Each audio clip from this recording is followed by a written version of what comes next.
இல்லாமல் central government நடத்துகிற மாதிரியே ஸ்டேட் கவர்மெண்ட்லேயும் சைக்கிளிங் கேம்ப் இருக்கு. சென்னையில் மண்டலூரில் ஸ்போர்ட்ஸ் யூனிவர்சிட்டி, தமிழ்நாடு ஸ்போர்ட்ஸ் யூனிவர்சிட்டிக்குள்ள லாஸ்ட் 2 இயர்ஸ்க்கு முன்னாடி நம்ம அசோசியேஷன் சார்பாக மூவ் பண்ணி கேம்ப் ஆரம்பிச்சிருக்கோம். 30 குழந்தைங்க சைக்கிளிங் ட்ரைனிங் எடுத்துட்டு இருக்காங்க.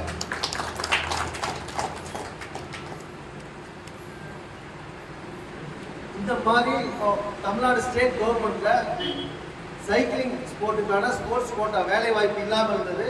அதை லாஸ்ட் இயர் வந்து அதை நம்ம பேசி அதை கவர்மெண்டோட ஜியோ பாஸ் பண்ணி அதுலேயும் அதுபோக சென்ட்ரல் கவர்மெண்ட்ல ரயில்வே, போஸ்டல் டிபார்ட்மெண்ட், டிஃபென்ஸ்ல ஏர்ஃபோர்ஸ், இந்த மாதிரி நிறைய டிபார்ட்மெண்ட்ஸ்ல சைக்கிளிங் சொல்லி கோட்டா இருக்கு. அதன் மூலியமா அவங்களுக்கு வேலை வாய்ப்பு கிடைச்சிட்டு இருக்கு. நிறைய பேர் நம்ம குழந்தைங்க அந்த வேலையில் இருக்காங்க. போன வருஷம் 2 பேர் ரயில்வேல செலக்ட் ஆயிருக்காங்க. இந்த மாதிரி நிறைய பெனிஃபிட்ஸ் இருக்கு நம்மளுடைய குழந்தைகளுக்காக. இதை நம்ம எப்படி கொண்டு போகணும் அப்படிங்கிறதுக்கான ஒரு சின்ன டிஸ்கஷன் தான் இந்த மீட்டிங்க்கு நான் வந்திருக்கேன். நீங்கள் ஃபஸ்ட்டு மாவட்ட ரீதியாக உங்களுடைய அசோசியேஷனை ரிஜிஸ்டர் பண்ணணும். ரிஜிஸ்டர் பண்ணிட்டு ஸ்டேட் பாடி தமிழ்நாடு ஸ்டேட் சைக்கிளிங் அசோசியேஷன் கூட உங்களுடைய டிஸ்ட்ரிக்ட் அசோசியேஷனை அப்ளிகேட் பண்ணணும். அதன் மூலயமா உங்களோட ஒவ்வொரு ஈவெண்ட்ஸு நீங்கள் கலந்துக்கலாம். அதுக்கான சர்ப்ளஸ் உங்களுக்கு வந்துடும். அதுக்கான எல்லாமே உங்களுக்கு தெரிய ஆரம்பிச்சிடும். அதுக்கப்புறம் டிஸ்ட்ரிக்ட் கலந்துக்கிட்டு, ஸ்டேட் கலந்துக்கிட்டு, நேஷனல் கலந்துக்கலாம். இதுக்கான எந்த இடத்துல எந்த வகையில் வேணாலும் நாங்கள் ஹெல்ப் பண்ணுறதுக்கு, கைட் பண்ணுறதுக்கும் நாங்கள் ரெடியாக இருக்கோம். தமிழ்நாடு ஸ்டேட் கவர்மெண்ட் சார்பாக இந்த வருஷம் ஸ்பெஷலாக 40+ ஒரு கேட்டகரி கொண்டு வந்திருக்கோம். அதுக்கு முன்னாடி அந்த மாதிரி இல்லை, கிட்ஸுக்கு மட்டும்தான் இருந்தது. 40+ ஏஜ் கேட்டகரி ஒன்று ஸ்டேட்டில் மட்டும் தான் கொண்டு வந்திருக்கோம். அது நேஷனல் லெவலில் இல்லை. இப்போதைக்கு இந்த வருஷம் நம்ம ட்ரை பண்ணுறோம். அதுக்கு ஒரு இம்ப்ளிமெண்ட் பண்ணியிருக்கோம் இந்த வருஷம்.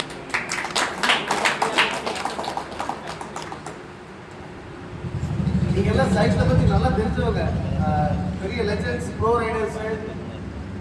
இந்த மாதிரி சைக்கிளை பற்றி லவ் பண்ணுறவங்க, சைக்கிளை பற்றி தெரிஞ்சவங்க கையில் அசோசியேஷனும் அடுத்த லெவல் குழந்தைகளோட எதிர்காலம் கிடைச்சதுன்னா அப்போதான் அது உண்மையாகவே அவங்களுக்கு போய் சேரும்.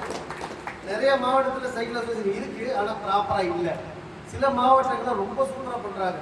இப்போ நான் சொன்ன இந்த மெடல் லிஸ்ட்டில் பார்த்தீங்கன்னா கிட்டத்தட்ட 75% கோயம்புத்தூர் டிஸ்ட்ரிக்டே வச்சிருக்கு. அத்தனை மெடல்ஸுமே கோயம்புத்தூர் டிஸ்ட்ரிக்டே நிறைய 70-75% வச்சிருக்கு.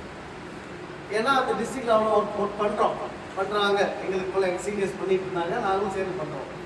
சில மாவட்டத்தில் இருக்க அசோசியேஷன் ஆனால் சரியாக ஆக்டிவாக இல்லை.